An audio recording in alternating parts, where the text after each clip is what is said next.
So India is seeing this boom of UX design. For a very long time, a lot of students were unaware of this field, but a lot of new students are coming into this field and they're trying to learn this online.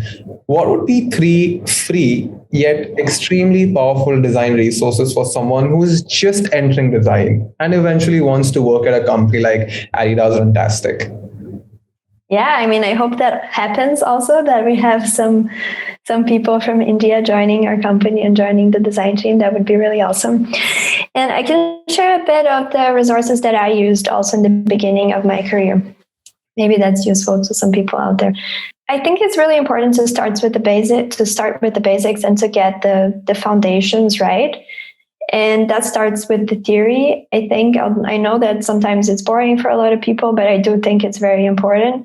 And you don't have to come necessarily from a university in order to get a design role, but you do need to have this training somehow. Doesn't matter how you get it. And for me, how I did that was with massive open online courses, things like Coursera or EDX or IGOU, things like that. They have so many courses available, some really great ones. I did the interaction design specialization in Coursera, and that was really great. Most of the courses are for free, which I really appreciate. And then you just pay this fee if you want to get the certificate. And if you don't have the means to get also the certificate, then you can apply for financial aid. So that's something that I recommend a lot because it's great. You get access to this education that you would get in the best universities in the world for free. It's super easy. You get to collaborate with different people. I think it's amazing, and that's a great place to start. And usually those courses, they are a bit generic, so you will not get super in-deep education in a lot of topics, but they do provide this overview of what UX design is. And from there, you can start to dig deeper into certain areas and to look for courses that are a bit more specific or for other resources that are a bit more specific. So that's one place that I would recommend that people start.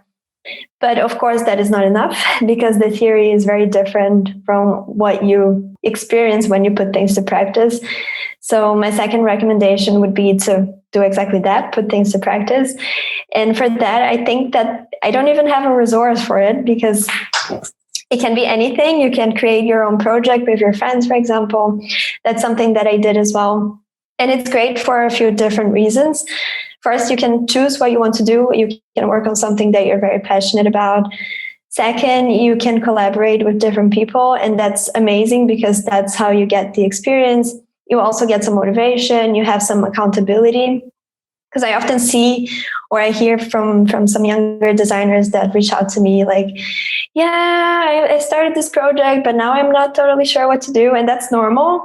But if you're working with other people, then you can have this exchange and you also have this extra motivation. You set some deadlines for yourself.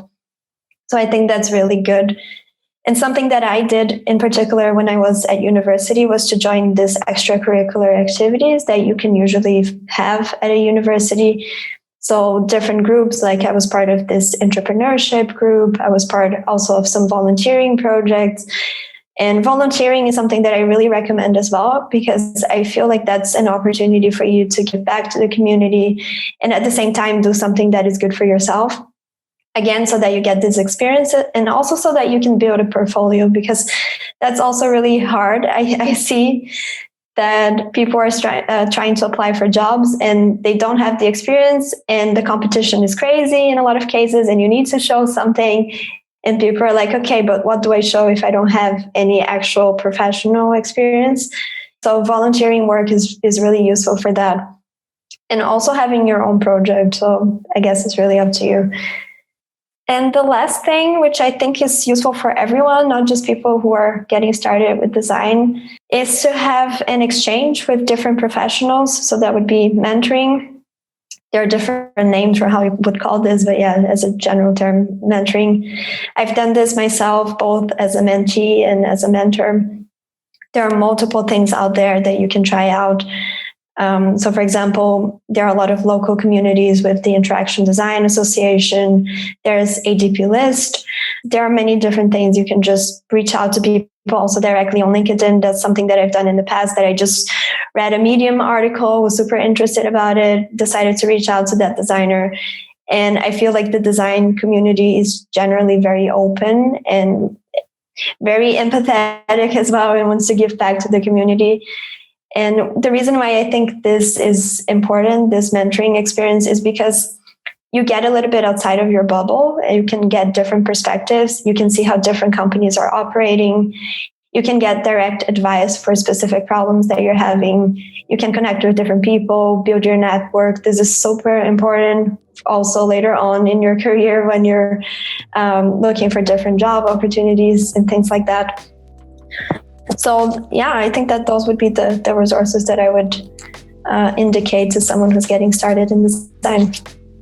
That was really valuable. You're one of the few people who have actually shared quite a lot of stuff. You just saw a snippet from whiteboard.fm. You can watch the entire episode by clicking on the link in description. We have hundreds of clips on design case studies, hiring processes, and much more. This podcast is a part of the 10K Designers Network. Check out our website whiteboard.fm to learn more.